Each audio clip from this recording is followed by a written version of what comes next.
In the dark heart of the Andean mountains, where the mist clings to the jagged peaks like the breath of a slumbering beast, a horror stirred in the shadows. It began as a whisper, a ghostly tale exchanged between townsfolk over the crackling fires and creaking floorboards of remote villages.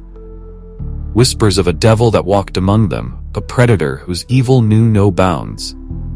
They called him the Monster of the Andes, and his name was Pedro Alonso Lopez, a name that would become synonymous with terror, a specter haunting the dreams of those who dared to utter it. Born in the dense heat of Colombia in 1948, Lopez's early life was marked by shadows. Shadows of poverty, violence, and abandonment. His mother, a prostitute, raised him amid squalor, where the sound of drunken men and desperate cries became the lullaby of his childhood. At 8 years old, caught molesting his younger sister, Lopez was cast into the streets, an unwanted child, left to fend for himself in the cruel alleys of Bogotá. It was here, in the seedy underbelly of the city, that he first tasted the raw hunger for violence. He wandered, alone and afraid, until a man, a stranger with a kind face, offered him shelter. But the shelter was a trap, and Lopez became a victim. Assaulted and brutalized by the stranger, his innocence ripped away in a moment of unspeakable horror. He escaped, but something in him had broken, a fracture that would never heal. Rage blossomed in the void where his childhood once lived, a dark seed that would grow into something monstrous. By his teenage years, Lopez had become a thief, slipping through the night like a phantom, taking what he needed to survive.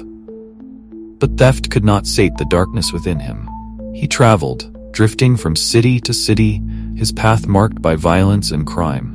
At 18, he was caught stealing a car and thrown into prison, a place where the last vestiges of his humanity would be stripped away. Inside, he was raped by fellow inmates, and his mind shattered further.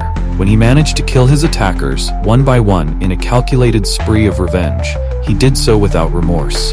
The beast within him had fully awakened. Upon his release, Lopez moved like a wraith across Colombia, Ecuador, and Peru. He had discovered his true calling, hunting, and he hunted the most innocent of prey. In the early morning hours, as the mist hung low over the Andean villages, he prowled the markets, the narrow, winding roads where children walked alone, unaware of the danger that lurked nearby. He had perfected his guise, a humble, unassuming man with a crooked smile, offering small gifts or friendly words. But behind that smile lay a predator's patience, waiting for the perfect moment to strike. His victims were young girls, ages 9 to 12, their lives barely begun. He lured them with promises of sweets, with toys or coins, leading them away from the safety of their homes into the vast, unending wilderness of the Andes.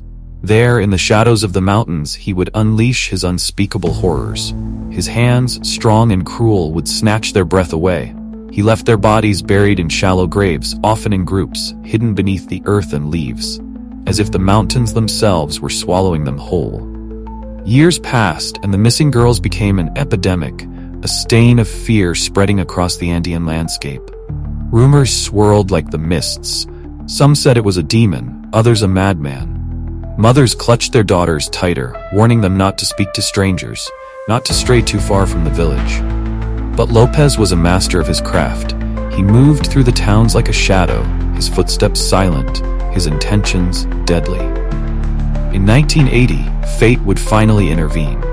A flash flood in a small town in Ecuador unearthed a mass grave, bones protruding from the mud, tiny skulls with hollow eyes staring up from the earth.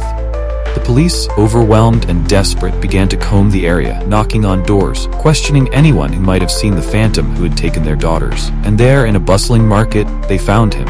A thin, nondescript man trying to lure a young girl away with a simple trinket. Pedro Alonso Lopez was arrested on the spot, his eyes wide and unrepentant, his lips curled into a sneer. At first, the authorities did not believe they had caught the monster of the Andes. How could such a harmless-looking man be capable of such atrocities? But under interrogation, Lopez's demeanor shifted. He began to speak, at first in quiet tones, then with a chilling enthusiasm, recounting the details of his crimes as if he were sharing an amusing anecdote. He confessed to killing over 300 young girls across Colombia, Ecuador, and Peru, his words laced with a perverse pride. He described how he would lay their bodies in neat rows in his hidden graveyards, arranging them like dolls, as if the dead were still his to control. Lopez led the authorities to several of his burial sites. The officers, hardened by years on the force, were unprepared for what they found. Graves upon graves, the ground heavy with the scent of decay, the bones of the young piled together in a grotesque tapestry of death. The Andean soil, rich and red, seemed to bleed with the secrets it had held for so long. The villagers watched from a distance, mothers clutching their children tightly, faces pale with horror. The legend of the monster of the Andes was no longer just a whispered fear. It was a living nightmare.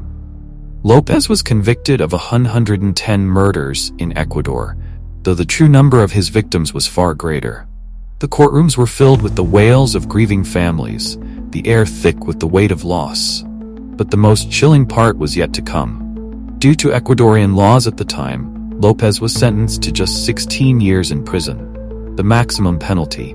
16 years for hundreds of lives snuffed out like candles in the dark. And then, in 1994, the nightmare deepened. Pedro Alonso Lopez was released from prison for good behavior. The monster of the Andes walked free, his smile wider than ever, a shadow once more among the living. He disappeared into the ether, slipping past borders, his whereabouts unknown, his hunger perhaps not yet sated. As you hear the story of Pedro Alonso Lopez, remember that true monsters do not hide under the bed or in the closet.